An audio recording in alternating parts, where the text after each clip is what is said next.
नमस्कार, मैं हूं आशीष और आप देख रहे हैं आशीष कॉमर्स क्लासेस। मेरे प्रिय साथियों, हम लोग अपने वीडियोस में लगातार बात कर रहे हैं जो भी जीएसटी के डेफिनेशन दिए गए हैं उन सारे के सारे डेफिनेशन का। इसके पहले हम लोगों ने बहुत सारे डेफिनेशन को समझा था। उन सारे के सारे डेफिनेशन के वीडियो को यदि आपने नहीं देखा है तो इसी वीडियो के नीचे डिस्क्रिप्शन बॉक्स में जाकर के आप लोग देख सकते हैं, समझ सकते हैं, क्योंकि सारे के सारे डेफिनेशन जो भी जीएसटी एक्ट में दिए गए हैं, सीजीएसटी एक्ट में दिया गया है, वो भी सारे के सारे डेफिनेशन बहुत ही इंपॉर्टेंट होते हैं आप सभी के लिए, आप सभी के एग्जाम के लिए और आप सभी के नॉलेज के लिए भी। तो आज हम लोग समझेंगे दो डेफिनेशन। जो दो डेफिनेशन आज के हमारे वीडियो में समझने योग्य हैं वह पहला है सेवाओं का आयात यानी इंपोर्ट ऑफ सर्विसेज और दूसरा है व्यवसाय यानी बिजनेस। तो हम लोग आज दो डेफिनेशन को यानी दो परिभाषाओं को समझेंगे। पहला सेवाओं का आयात यानी इंपोर्ट ऑफ सर्विसेज और दूसरा व्यवसाय यानी बिजनेस के डेफिनेशन को। यहाँ पर मैं आपको बता देना चाहता हूँ कि यदि आपके पास और कोई भी प्रश्न है जीएसटी से जुड़ा हुआ या फिर टैक्स, इनकम टैक्स और जीएसटी से जुड़ा हुआ, तो कोई भी प्रश्न हो तो आप हमें बेझिझक जरूर भेजें। आपके सभी प्रश्नों का उत्तर हम लोग ऑन टाइम जरूर देंगे। हम आगे समझते हैं आज के टॉपिक को, सेवाओं का आयात यानी इंपोर्ट ऑफ सर्विसेज। यहाँ पे कहा गया है कि सेवाओं के आयात से आशय ऐसी सेवा की पूर्ति से है जिसका पूर्तिकर्ता भारत के बाहर स्थित हो। कहने का मतलब है कि आपको मालूम ही होगा आयात और निर्यात के बारे में। तो आयात का मतलब क्या होता है? जब कोई भी वस्तु या सेवा भारत के बाहर से भारत में मंगाई जाती है।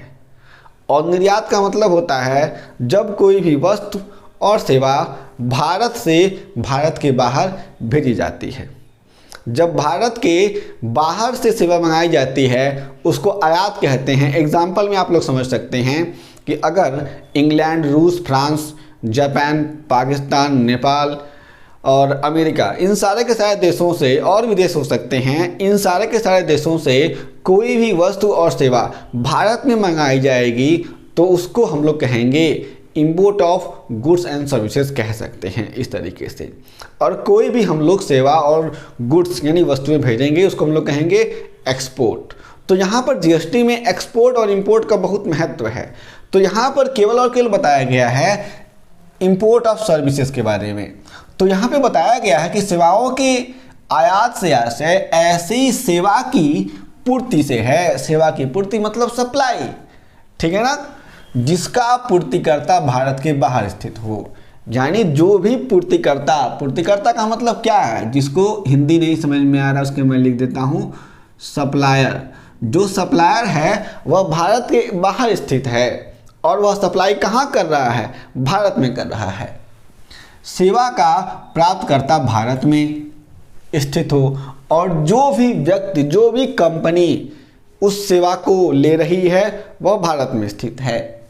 और आगे कहा गया है और सेवा की पूर्ति का स्थान भारत में हो। और जो भी सेवा की पूर्ति यानी जो भी सेवा की सप्लाई की जा रही है वह स्थान भारत में कहीं ना कहीं होना चाहिए। ये कैटेगरी बताई गई है, यह बात बताई गई है इंपोर्ट ऑफ सर्विस के डेफिनेशन में। यहाँ पर आप लोगों ने समझ लिया, मैं एक बार फिर से रिकॉल कर लेता हूँ। सेवाओं के आयात से आशय ऐसी सेवा की पूर्ति से है जिसमें पहला कहा गया है जिसका पूर्तिकर्ता भारत के बाहर स्थित हो। दूसरा कहा गया है सेवा का प्राप्तकर्ता भारत में स्थित हो। जो सेवा दे रहा है वह भारत के बाहर है और जो सेवा प्राप्त कर रहा है, जो सेवा ले रहा है, वो भारत के अंदर है। और जो सेवा जहाँ पे ली जा रही है वह स्थान भारत में होना चाहिए। ये तीसरा बताया गया है। यहाँ पे जो भी ये डेफिनेशन दिया गया है इंपोर्ट ऑफ सर्विस का, यह definition IGST act section 2 clause 11 में दिया गया है। यानी मैंने आपसे पहले कहा था ना कि जीएसटी में जितने डेफिनेशन दिए गए हैं वो सीजीएसटी एक्ट 2017 में दिए गए हैं। लेकिन भाई साहब ये तो डेफिनेशन जो है इंपोर्ट ऑफ सर्विस का डेफिनेशन दिया गया है, ये तो आईजीएसटी में दिया गया है। तो यहाँ पर घबराने वाली बात नहीं है। मैंने जब आपको आईजीएसटी पढ़ाया था, इंटर स्टेट इंट्रा स्टेट पढ़ाया था और ड्यूअल जीएसटी मॉडल पढ़ाया था तो उसमें तमाम तरह की बातें बताई थी। मैंने कहा था ना कि जो भी इंपोर्ट और एक्सपोर्ट ऑफ सर्विसेज होते हैं तो वहाँ पर हम लोग क्या करते हैं, बॉर्डर क्रॉस कर देते हैं। तो एक्सपोर्ट में तो जीएसटी लगता नहीं है, लेकिन जब इंपोर्ट कोई भी गुड्स और सर्विस होता है तो वहाँ पर आईजीएसटी लग जाता है। तो लाजमी बात है कि जहाँ पर आईजीएसटी अप्लीकेबल होगा तो आईजीएसटी से रिलेटेड जितने भी रूल्स और रेगुलेशन दिए गए होंगे वो आईजीएसटी एक्ट 2017 में दिए गए होंगे। इसलिए यहाँ पर यह डेफिनेशन आईजीएसटी एक्ट में दिया गया है सेक्शन 2 क्लॉज 11 में। आप सभी को क्लियर हो गया होगा यह बात। हम आगे चलते हैं और बात करते हैं दूसरे की, यानी व्यवसाय के डेफिनेशन की। व्यवसाय का डेफिनेशन थोड़ा ब्रॉड है और यहाँ पे कहा गया है कि व्यवसाय या कारोबार में सम्मिलित हैं, यानी शामिल हैं इतने क्रियाकलाप, तो यानी इतनी चीज़ें अभी तो व्यवसाय में शामिल कर ली गई हैं। यहाँ पे कहा जा रहा है कि सम्मिलित हैं, यानी इंक्लूसिव डेफिनेशन दिया गया है जीएसटी एक्ट के अकॉर्डिंग, जीएसटी एक्ट के द्वारा। जीएसटी एक्ट कहता है कि देखो मैं जो भी डेफिनेशन दे रही हूँ वह डेफिनेशन ये कह रहा है कि जो भी व्यवसाय या कारोबार है उसमें इतनी चीज़ें इंक्लूडेड हैं। यहाँ पर सम्मिलित होने का मतलब क्या है कि अगर कभी भी जीएसटी एक्ट में जीएसटी काउंसिल को लगेगा अमेंडमेंट करना चाहिए और व्यवसाय में और भी बातें शामिल करनी चाहिए तो जीएसटी काउंसिल क्या करेगी, वहाँ पर और भी बातों को और भी क्रियाकलापों को व्यवसाय में शामिल कर लेगी। अब वे कौन कौन सी बातें हैं, वे कौन कौन से क्रियाकलाप हैं जो व्यवसाय में शामिल हैं, उसको हम लोग 1 बाय 1 देख लेते हैं, समझ लेते हैं, पढ़ लेते हैं। पहला है व्यवसाय या कोई व्यापार, वाणिज्य, निर्माण, वृत्ति जिसको पेशा कह सकते हैं, व्यवसाय, साहस, बाजी या उसी प्रकार का कोई अन्य क्रियाकलाप, चाहे वह धन कमाने के लिए हो या ना हो। यानी ये जितने भी क्रियाकलाप दिए गए हैं, व्यापार, वाणिज्य, निर्माण, वृत्ति, व्यवसाय, साहस, बाजी, तो इसी प्रकार के ये तो रहेंगे ही। इसी प्रकार के और कोई भी क्रियाकलाप आ जाते हैं तो वहाँ तक इतना व्यापक डेफिनेशन दिया गया है, कहा गया है कि उन सभी को शामिल कर लिया जाएगा, चाहे वो धन कमाने के उद्देश्य से हो रहा है वह काम या फिर धन कमाने के उद्देश्य से नहीं हो रहा है, क्या होगा इसमें इंक्लूड हो जाएगा। दूसरा है बी, उपर्युक्त के संबंध में या उसके संयोगिक या सहायक कोई क्रियाकलाप या व्यवहार, यानी जो भी ए है इसके संबंध में, यानी उससे संबंधित अगर कोई भी क्रियाकलाप होता है, कोई काम होता है या फिर उस काम के लिए उसकी सहायता के लिए कोई भी क्रियाकलाप काम किया जाता है, वो भी क्या हो जाएगा, इंक्लूड हो जाएगा बिजनेस के डेफिनेशन में। सीजीएसटी एक्ट कहता है यह बात। यहाँ पर सी यानी तीसरा कहा गया है उपर्युक्त 1, यानी जो ए है कि प्रकृति का कोई क्रियाकलाप या व्यवहार, चाहे ऐसे व्यवहार का कोई परिणाम या आवृत्ति या निरंतरता या नियमितता हो या ना हो, यानी जो भी ये सारे के सारे क्रियाकलाप हो रहे हैं उसके जो भी संबंधित उसी प्रकृति के, उसी के आसपास के जो भी क्रियाकलाप हैं, चाहे उसमें निरंतरता हो, नियमितता हो, आवृत्ति हो, आवृत्ति मतलब बार बार हो रहा हो या ना हो रहा हो, हम लोग ये नहीं देखेंगे, लेकिन उस प्रकृति का उसके जैसा कोई काम है तो क्या हो जाएगा, व्यवसाय में जुड़ जाएगा। हम बात करते हैं अब चौथे की डी की। कहा गया है कि कारोबार के प्रारंभ या उसके समापन के संबंध में पूंजी, माल सहित माल और सेवाओं का प्रदाय या अर्जन, या फिर कोई भी कारोबार प्रारंभ हो रहा है या फिर कोई भी कारोबार समापन हो रहा है उसका, तो उसके संबंध में कोई भी पूंजी हो रही है, कोई भी पूंजी प्रदान की जा रही है या फिर किसी भी पूंजी का अर्जन हो रहा है माल या सेवा के रूप में, तो उसको भी यहाँ पर कंसीडर किया जाएगा, लिया जाएगा व्यवसाय के डेफिनेशन में। आप लोग इस बात पर ध्यान देंगे।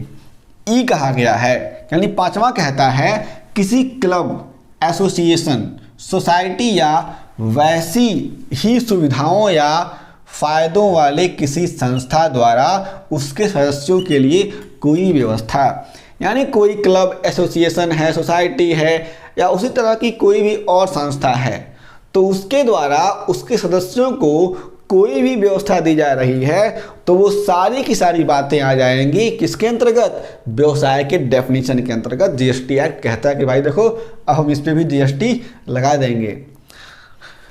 आगे कहा गया है एफ, छठवां कहता है किसी परिसर में किसी प्रतिफल के बदले व्यक्तियों का प्रवेश, यानी कोई भी परिसर है उसमें क्या होता है, किसी प्रतिफल यानी कुछ दिया जा रहा है तब वहाँ पे लोगों का प्रवेश हो रहा है। जैसे स्टेडियम में जाते हैं आप लोग मैच देखने के लिए, जो गया होगा वो जानता होगा, वहाँ पे टिकट लगता है, तो वहाँ पर क्या है, वहाँ पर जो भी क्रियाकलाप हो रहे हैं उनको क्या कर लिया जाएगा, जीएसटी में इंक्लूड कर लिया जाएगा, जो भी बिजनेस का डेफिनेशन दिया गया उसमें। आप लोग जाते होंगे सर्कस वगैरह देखने के लिए, तो वहाँ पे भी क्या होता है, वहाँ पे भी जो भी क्रियाकलाप होते हैं वो भी क्या होते हैं, बिजनेस में इंक्लूड हो जाते हैं। अगला है सातवां जी, किसी व्यक्ति द्वारा ऐसे पदधारक के रूप में जो उसने अपने व्यापार, पेशे या व्यवसाय के दौरान या उसे अग्रसर करने के लिए स्वीकार किया है, प्रदान की गई सेवाएं। यहाँ पे कहने का मतलब है कि किसी भी व्यक्ति के द्वारा जिसने क्या किया हुआ है, कोई भी पद धारण किया हुआ है, तो उसने अपने व्यवसाय, व्यापार के पेशे के दौरान उसको क्या कर लिया, स्वीकार कर लिया गया है। उसने क्या किया है, उसने क्या किया है, जो भी पद स्वीकार किया है उसको उस पद के लिए जो भी सेवाएं प्रदान की जाएंगी वो भी क्या हो जाएगा, बिजनेस के डेफिनेशन में आ जाएगा, कोई भी अगर इस तरह का पद है तो। अगला है एच, किसी घुड़दौड़ क्लब द्वारा टोटलाइजेटर द्वारा उपलब्ध कराई गई सेवाएं या ऐसे क्लब में बुक मेकर की अनुज्ञप्ति, तो ये भी क्या हो जाएगा, आ जाएगा व्यवसाय के डेफिनेशन में।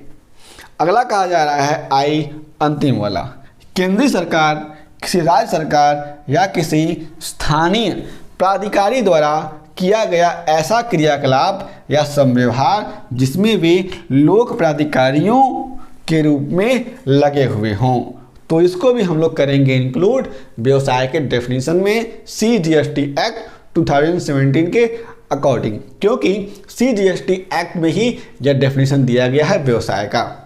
तो इसका सेक्शन है सेक्शन 2 क्लॉज 70 जो डेफिनेशन देता है व्यवसाय का GST एक्ट में। तो मेरे प्रिय साथियों, इस वीडियो में हमने जाना कि सेवाओं का आयात यानी इंपोर्ट ऑफ सर्विसेज का डेफिनेशन क्या कहता है, जो भी दिया गया है IGST एक्ट 2017 के सेक्शन 2 क्लॉज 11 में, और दूसरा है व्यवसाय यानी बिजनेस का डेफिनेशन क्या कहता है, जो भी CGST एक्ट 2017 के सेक्शन 2 क्लॉज 17 में दिया गया है। यदि आपके पास और कोई प्रश्न है तो उन सारे के सारे प्रश्नों को बेझिझक हमें जरूर बताएं, आपके सभी प्रश्नों का उत्तर हम लोग जरूर देंगे। चैनल को सब्सक्राइब नहीं किया, सब्सक्राइब कर लें, वीडियो को लाइक करते हैं, शेयर करते हैं। हम फिर से मिलेंगे एक नए वीडियो के साथ, तब तक के लिए जय हिंद।